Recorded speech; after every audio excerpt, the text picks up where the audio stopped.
अस्सलामु अलैकुम वरहमतुल्लाहि वबरकातुहू। हजरात, ये बयान आप शान अहले बैत के जानिब से सुन रहे हैं, और जो हजरात इस बयान को पहली बार सुन रहे हैं, बराए मेहरबानी इस चैनल को सब्सक्राइब ज़रूर करें। मैं आपका मेज़बान मोहम्मद mazhar हसन। इस बयान में हम जानेंगे हज़रत इब्राहिम अलैहिस्सलाम नारे नमरूद से सही सलामत निकलते हैं, उसके बाद आपके ज़िंदगी में क्या क्या वाक़या पेश आया। इस मौजू पर हमने एक पहले ही वीडियो बना रखा है। जो हजरात उस बयान को ना सुने हो, प्ले लिस्ट में जाकर ज़रूर देखें। जब हज़रत इब्राहिम अलैहिस्सलाम नमरूद के उस आग से सही सलामत निकलते हैं, तो आपने वहाँ मौजूद तमाम लोगों से अल्लाह के हक़ानियत का ऐलान किया कि देखो, मेरे रब का मौज़ा मुझे इतने बड़े आग के ढेर से ज़िंदा निकालने की कुदरत रखता है। सारी कायनात अल्लाह के इशारे पे चलती है। दुनिया का हर एक ज़र्रा ज़र्रा अल्लाह का मोहताज है। वो दिन को रात और रात को दिन में बदलने का कुदरत रखता है। लेकिन इब्राहिम अलैहिस्सलाम के इन बातों से उन लोगों पर कोई असर नहीं हुआ। इसके बाद नमरूद ने हज़रत इब्राहिम अलैहिस्सलाम को मुनाजरे के लिए अपने महल में बुलाया और कहा, ऐ इब्राहिम, तुम जिस खुदा के बारे में कहते हो कि वो ज़िंदगी और मौत देने की कुदरत रखता है, वो जैसा इख्तियार रखता है, मैं भी वो इख्तियार रखता हूँ। इतना कहने के बाद नमरूद ने दो कैदी को बुलवाया, जिसमें एक को मौत की सज़ा होने वाली थी और दूसरा कुछ दिनों के बाद रिहा होने वाला था। जो कैदी रिहा होने वाला था, नमरूद ने उसे कत्ल कर दिया, और जिस कैदी को मौत की सज़ा सुनाई गई थी उसे छोड़ दिया गया। और नमरूद ने हज़रत इब्राहिम अलैहिस्सलाम से कहा, मैं भी ज़िंदगी और मौत देने की ताकत रखता हूँ। इस पर हज़रत इब्राहिम अलैहिस्सलाम ने कहा, मेरा रब वो है जो सूरज को मशरिक से निकालता है और मगरिब में डुबाता है। अगर तुम खुदाई का दावा करते हो तो सूरज को मगरिब से निकालो और मशरिक में डुबाकर दिखाओ। नमरूद इस पर खामोश रहा। यहाँ पर एक रिवायत के मुताबिक अल्लाह तबारक व तआला ने 3 बार फरिश्तों को नमरूद के पास भेजा, और उन फरिश्तों ने नमरूद से कहा कि तुम अल्लाह पर ईमान ले आओ, अल्लाह तुम्हारे तमाम गुनाहों को माफ़ कर देगा, तुम्हारी सल्तनत भी बरकरार रहेगी। अल्लाह तबारक व तआला ये वादा करता है, बस तुम तौबा करके अल्लाह पर ईमान ले आओ। मगर नमरूद ने साफ साफ इस बात को मानने से इनकार कर दिया और कहने लगा, मैं अल्लाह को नहीं मानूंगा, मैं अनदेखे खुदा की इबादत हरगिज़ नहीं करूंगा, तुम्हारे खुदा पर ईमान नहीं लाऊंगा। और नमरूद ने कहा, माज़अल्लाह, मैं भी खुदा हूँ। अल्लाह तबारक व तआला ने 3 बार इन फरिश्तों को भेजा, लेकिन नमरूद ने ईमान लाने से साफ साफ इनकार कर दिया। इब्राहिम अलैहिस्सलाम के बार बार समझाने के बावजूद भी लोग बुत परस्ती से बाज नहीं आया। इस पर हज़रत इब्राहिम अलैहिस्सलाम वहाँ से निकलकर अपने चाचा हारान के घर चले गए। कुछ दिनों के बाद आपके चाचा ने अपने बेटी के साथ आपका निकाह कर दिया, जिनका नाम हज़रत सारा रज़ी अल्लाह ताला अन्हो है। वहाँ भी हज़रत इब्राहिम अलैहिस्सलाम ने तबलीग दीन शुरू किया। लोगों को एक खुदा के इबादत करने का हुक्म दिया करते थे, लेकिन वहाँ की कौम ने भी ईमान नहीं लाया। और आपके चाचा के पास जाकर इब्राहिम अलैहिस्सलाम के बारे में कहने लगा कि ये मुझे अनदेखे खुदा की इबादत करने को कहता है। चूँकि मेरे बाप दादा वर्षों से इन बुतों की इबादत करते हुए आए हैं, और ये हमें एक नए खुदा की इबादत का हुक्म देता है, एक नए दीन को मानने को कहता है, और मेरे बुतों को बुरा भला कहता है। इस पर आपके चाचा ने आपसे कहा कि अगर तुम्हें यही सब करना है तो तुम यहाँ नहीं रह सकते। इस पर हज़रत इब्राहिम अलैहिस्सलाम वहाँ से जाने का फैसला कर लिया। इब्राहिम अलैहिस्सलाम अपनी बीवी हज़रत सारा और अपने भतीजे हज़रत लूत अलैहिस्सलाम को लेकर वहाँ से हिजरत करके मिस्र में आ जाते हैं। मिस्र के सरहद पे आने के बाद हज़रत इब्राहिम अलैहिस्सलाम को ये मालूम हुआ कि यहाँ का जो बादशाह है वो बेहद जालिम है। उसने एक कानून बना रखा था बाहर से आने वाले लोगों के लिए। अगर आने वाले काफिले के साथ कोई औरत होती तो वो उसे बदफेली के नियत से अपने महल में ले जाता। ठीक इसी तरह उस बादशाह के कानून के मुताबिक हज़रत सारा को महल में ले गया। यहाँ हज़रत इब्राहिम अलैहिस्सलाम अल्लाह से हज़रत सारा के सलामती की दुआ कर रहे थे। वहाँ हज़रत सारा को महल के एक कमरे में रख दिया गया। हज़रत सारा रज़ी अल्लाह ताला अन्हो अल्लाह की इबादत में लगे हैं। वो बादशाह हज़रत सारा रज़ी अल्लाह ताला अन्हो के कमरे में आने के बाद हज़रत सारा पर बुरी नज़र डाला। उसने जैसे ही हज़रत सारा रज़ी अल्लाह ताला अन्हो पर निगाह डाला डाला, उसके आंखों की बिनाई चली जाती है, उसे कुछ दिखाई नहीं देता। इस पर उस बादशाह ने सोचा कि ये आम औरतों जैसी नहीं है, इस महल में तो हजारों औरतें आई, लेकिन कभी भी ऐसा मामला नहीं हुआ। वो बादशाह हजरत सारा से माफ़ी मांगता है और हजरत सारा रजी अल्लाह ताला अन्हु अल्लाह से दुआ करती हैं। दुआ करना था कि इसकी आंखों की रोशनी वापस आ जाती है। वो बादशाह फिर से हजरत सारा रजी अल्लाह ताला अन्हु पर बुरी निगाह डालने का सोचता है कि वो ज़मीन पर गिर जाता है और तड़पने लगता है। इसी तरह का ये मामला 3 बार होता है। इस पर वो बादशाह अपनी गलती पर शर्मिंदा होता है। वो बादशाह समझ जाता है ये कोई आम औरत नहीं है। इस पर वो बादशाह अपनी गलती पर शर्मिंदा होता है और हजरत सारा रजी अल्लाह ताला अन्हु को इज्जत और एहतराम के साथ रिहा करने का फैसला करता है और तोहफे के तौर पर अपने बेटी हजरत हाजरा रजी अल्लाह ताला अन्हु को सारा को तोहफे के तौर पर दे दिया।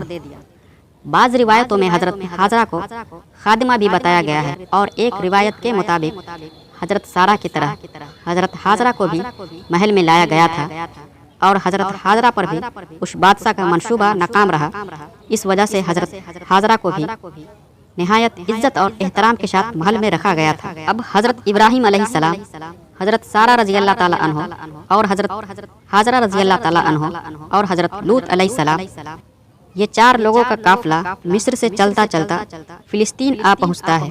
फिलिस्तीन आने के बाद फिलिस्तीन वालों ने जब हजरत इब्राहिम अलैहिस्सलाम के पैगाम को जाना कि ये अम्बिया हैं, ये अल्लाह के रसूल हैं, तो उनका इस्तकबाल नहायत इज्जत और एहतराम के साथ किया और हजरत इब्राहिम अलैहिस्सलाम को रहने के लिए अपनी ज़मीन दी, अपने मवेशी दिए, क्योंकि फ़िलिस्तीन के लोग हजरत इब्राहिम अलैहिस्सलाम के मकाम को जानते थे। फ़िलिस्तीन एक ऐसा मकाम है जहाँ बहुत सारे अम्बिया ने क़याम किया है। फ़िलिस्तीन में अम्बिया, सूफिया, वली और बहुत सारे अल्लाह वाले इस सरजमीन पे क़यामगाह हुए हैं। हजरत इब्राहिम अलैहिस्सलाम फ़िलिस्तीन में बड़े सुकून से रहते थे, मगर औलाद के नेमतों से उस वक्त आप महरूम थे। हजरत सारा रजी अल्लाह ताला अन्हु से आपको कोई औलाद नहीं था। तब हजरत सारा ने हजरत इब्राहिम अलैहिस्सलाम को हजरत हाजरा रजी अल्लाह ताला अन्हु से निकाह करने के लिए कहा। हजरत सारा रजी अल्लाह ताला अन्हु के कहने पर हजरत इब्राहिम अलैहिस्सलाम ने हजरत हाजरा रजी अल्लाह ताला अन्हु से निकाह कर लेते हैं और कई अरसे के बाद अल्लाह तबारक व तआला उन्हें एक औलाद अता करते हैं जिनका नाम हजरत इस्माइल अलैहिस्सलाम है। अब अल्लाह का हुक्म हजरत इब्राहिम अलैहिस्सलाम के लिए आता है कि ऐ इब्राहिम, तुम अपनी बीवी और अपने बच्चों को लेकर जिस मकाम की निशानदेही हमने की है उस मकाम पे चले जाओ। अल्लाह के हुक्म के मुताबिक हजरत इब्राहिम अलैहिस्सलाम उस मकाम पर पहुँचते हैं तो देखा वहाँ दूर दूर तक कोई आबादी नहीं है, सिर्फ रेत ही रेत नजर आ रही है और वहाँ एक दरख्त है। उसी दरख्त के पास हजरत इब्राहिम अलैहिस्सलाम ने हजरत हाजरा रजी अल्लाह ताला अन्हु और हजरत इस्माइल अलैहिस्सलाम को ठहरने का हुक्म दे दिया और हजरत हाजरा से कहते हैं यह अल्लाह का हुक्म है, मैं ये सब अपने मर्जी से नहीं कर रहा हूँ। ये कहकर हजरत इब्राहिम अलैहिस्सलाम वापस लौट जाते हैं। अब हजरत हाजरा रजी अल्लाह ताला अन्हु उसी मैदान में कुछ दिनों तक गुजारा किया। साथ में लाए हुए खाने पीने का सामान भी खत्म हो चुका था। जब हजरत इस्माइल अलैहिस्सलाम को प्यास की तलब महसूस हुई, भूख प्यास से हजरत इस्माइल अलैहिस्सलाम बेचैन हो जाते हैं। हजरत हाजरा रजी अल्लाह ताला अन्हु से जब ये देखा ना गया तो हजरत हाजरा उस मैदान के चारों तरफ अपनी निगाह घुमाती है तो एक पहाड़ नजर आता है। हजरत हाजरा रजी अल्लाह ताला अन्हु उस पहाड़ के पास इस नियत से जाते हैं कि कुछ खाने पीने का सामान मिल जाए। तो आप उस पहाड़ से चारों तरफ निगाह डालते हैं तो दूर दूर तक कोई आबादी नजर नहीं आती है, ना कोई पानी का चश्मा नजर आता है। इसी पहाड़ को शफा का पहाड़ कहते हैं। फिर आप दूसरे पहाड़ पे जाती हैं, वहाँ भी कुछ नहीं मिलता है और ये जो दूसरा पहाड़ है उसी को मरवा का पहाड़ कहते हैं। हजरत हाजरा रजी अल्लाह ताला अन्हु जब शफा पहाड़ से मरवा पहाड़ की तरफ देखती हैं तो चश्मे के शक्ल का चमकता हुआ रेत नजर आता है। आप समझती हैं कि शायद ये पानी होगा। आप जब उस पहाड़ के पास जाती हैं तो वहाँ सिवाय रेत के और कुछ दिखाई नहीं देता। इसी तरह हजरत हाजरा रजी अल्लाह ताला अन्हु ने दोनों पहाड़ का चक्कर 7 बार लगाती हैं। अल्लाह तबारक व तआला को हजरत हाजरा का ये अदा इतना पसंद आया कि अल्लाह तबारक व तआला ने हजरत हाजरा रजी अल्लाह ताला अन्हु के इस अदा को क़यामत तक कायम कर दिया। आज भी हाजी जब हज को जाता है तो शफा और मरवा पहाड़ का चक्कर लगाता है। اور یہ سلسلہ یوں ہی قیامت تک چلتا رہے گا۔ صفا اور مروہ پہاڑ کا چکر لگانا، یہ ادا، یہ سنت حضرت حاجرہ رضی اللہ تعالیٰ عنہ کا ہے۔ جب حضرت حاجرہ رضی اللہ تعالیٰ عنہ صفا اور مروہ پہاڑ کا چکر 7ویں بار لگا رہی تھی تو اللہ تبارک و تعالیٰ حضرت جبرائیل علیہ السلام کو بھیجتے ہیں اور جبرائیل علیہ السلام سے کہتے ہیں جس جگہ پہ اسماعیل اپنی ایریاں رگڑ رہا ہے تم وہاں پہ اپنا پر مارو۔ جبرائیل علیہ السلام کا پر مارنا تھا کہ وہاں سے چشمہ جاری ہو جاتا ہے۔ حضرت حاجرہ رضی اللہ تعالیٰ عنہ نے دیکھا تو دوڑ کر اسماعیل علیہ السلام کے پاس آتی ہیں اور ان پانی کو گھیرنے میں لگ جاتی ہیں، مگر وہ پانی ریت کو توڑتا ہوا بہہ جاتا ہے۔ اس پر حضرت حاجرہ رضی اللہ تعالیٰ عنہ عاجز ہو کر کہتی ہیں آب زمزم، اے پانی ٹھہر جا۔ زمزم کے معنی ہوتے ہیں ٹھہرنا یا رک جانا۔ اگر حضرت حاجرہ رضی اللہ تعالیٰ عنہ آب زمزم نہیں کہتی تو آج ساری دنیا کے ندیوں اور سمندروں تک یہ پانی پہنچ گیا ہوتا، سارے پانیوں میں یہ بابرکت پانی مل گیا ہوتا۔ اب حضرت حاجرہ رضی اللہ تعالیٰ عنہ اسی مقام پر اطمینان سے رہنے لگے اور اسی پانی سے اپنا گزر بسر کرنے لگے۔ اللہ تبارک و تعالیٰ نے اس پانی میں اتنا برکت دیا ہے کہ اس پانی کو پیاسا پیے تو اس کی پیاس مٹ جاتی ہے، بھوکا وہ پانی پیے تو اس کی بھوک مٹ جاتی ہے، کوئی بیمار اس پانی کو پیے تو اسے شفا مل جاتا ہے۔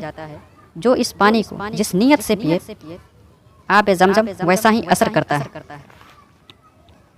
اور یہ معجزہ قیامت تک ہوتا رہے گا۔ حضرت حاجرہ اور حضرت اسماعیل علیہ السلام اسی پانی سے گزارا کرتے تھے۔ ایک دن اسی راستے سے ایک قافلہ جا رہا تھا۔ اس نے دیکھا دور صحرا میں بہت سارے پرندے ہیں جو اڑ رہے ہیں۔ اس وقت کے لوگوں کو پتا تھا کہ جہاں پرندہ رہتا ہے وہاں پانی کا ہونا ممکن ہے، تو وہ قافلہ اس اور چلنے لگتا ہے۔ لوگوں نے دیکھا اس پورے میدان میں ایک خاتون اور ایک بچہ ہے اور ایک چشمے کا کنواں ہے۔